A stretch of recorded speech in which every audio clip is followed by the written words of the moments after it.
social media posts and speeches ni Kong Kiko Barsaga na bumabatikos sa pamahalaan sa Administrasyong Marcos at iba pang opisyal ng pamahalaan kabilang na ang Kamara at Senado, gaano man ka-provocative o ka-harsh, ito ay hindi sapat na dahilan upang pagkaitan natin ng kinatawan ang daan-daang libong mamamayan ng Dasmariñas, Cavite. The House has already imposed suspensions for the same conduct. An expulsion based on substantially identical acts are excessive and disproportionate.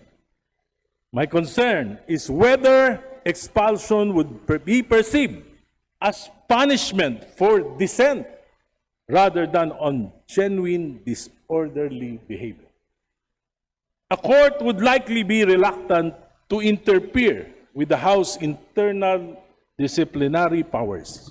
However, from a constitutional law perspective, expelling a representative for criticisms, harsh language, and controversial social media posts would be difficult to defend as a proportionate exercise of the expulsion power.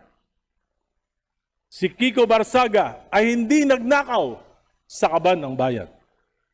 Si Kiko Barsaga ay walang conflict of interest di tulad ng mga contractors na iniiwasang imbestigahan ng Kamara. Si Kiko Barsaga ay hindi nagpasok ng mga kahina-hinalang alokasyon sa national budget.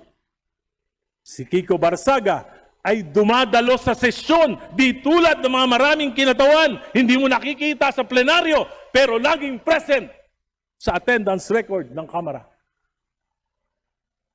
This is simply a tyranny of the supermajority to please those in power that were offended by Representative Kiko Barsaga.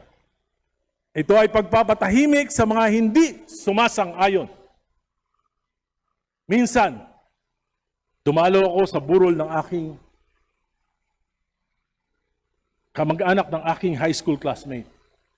Pinakilala ko sa mga naroroon. Si Egay po, kaklase ko, congressman ng Caloocan. Hindi po buhaya yan. Matino yan. Napaisip ako. Nasabi ni Kiko Barsaga sa kanyang FB post, "This house is a crocodile farm." This is not just himself speaking. Actually, it is a reflection of what the people think and view us. Honorable Erice, have another minute. Sa South Lounge, Sangtahan, hindi naman kinakaila, marami. Uusap-usap tayo.